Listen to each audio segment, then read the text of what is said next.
ടുനെറ്റ് news കാലാവസ്ഥാ വാർത്തയിലേക്ക് സ്വാഗതം. സംസ്ഥാനത്ത് കനത്ത ചൂട് അനുഭവപ്പെട്ട ഇത്തവണത്തെ വേനലിനിടെ കാലവർഷം എത്തിച്ചേരുന്നതുമായി ബന്ധപ്പെട്ട ആശ്വാസ വാർത്തയുമായി കേന്ദ്ര കാലാവസ്ഥാ നിരീക്ഷണ വിഭാഗം. 2024 കാലവർഷം മെയ് 19 ആൻഡമാനിൽ എത്തിച്ചേരാൻ സാധ്യതയുണ്ടെന്ന് കേന്ദ്ര കാലാവസ്ഥാ നിരീക്ഷണ വിഭാഗം അറിയിച്ചു.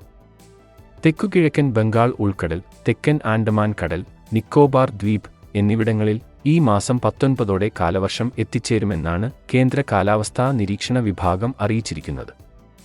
സാധാരണ മെയ് 22 കാലവർഷം ഈ മേഖലയിൽ എത്തിച്ചേരാറുള്ളത്. ഇത്തവണ 3 ദിവസം നേരത്തെയാണ് എത്തിച്ചേരുമെന്ന് പ്രതീക്ഷിക്കുന്നത്. കേരളത്തിൽ ഇത്തവണ കാലവർഷം നേരത്തെ എത്തിച്ചേരാൻ സാധ്യതയുള്ളതായി സ്വകാര്യ കാലാവസ്ഥാ നിരീക്ഷണ വിഭാഗമായ മെറ്റ്ബീറ്റ് വെതർലെ നിരീക്ഷകർ ഉൾപ്പെടെയുള്ള കാലാവസ്ഥാ നിരീക്ഷകർ നേരത്തെ അഭിപ്രായപ്പെട്ടിരുന്നു.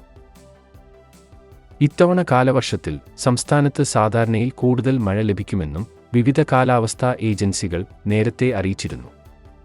അതേസമയം കാലവർഷം സംസ്ഥാനത്ത് എന്ന് എത്തിച്ചേരും എന്നത് സംബന്ധിച്ചുള്ള കേന്ദ്ര കാലാവസ്ഥാ നിരീക്ഷണ വിഭാഗത്തിന്റെ പ്രവചനം ഏതാനും ദിവസങ്ങൾക്കകം പുറത്തുവരും.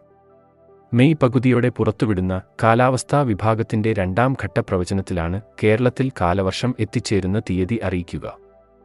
കാലാവസ്ഥാ വാർത്തകൾ കൃത്യമായി ലഭിക്കാൻ ചാനൽ സബ്സ്ക്രൈബ് ചെയ്യുക. നന്ദി.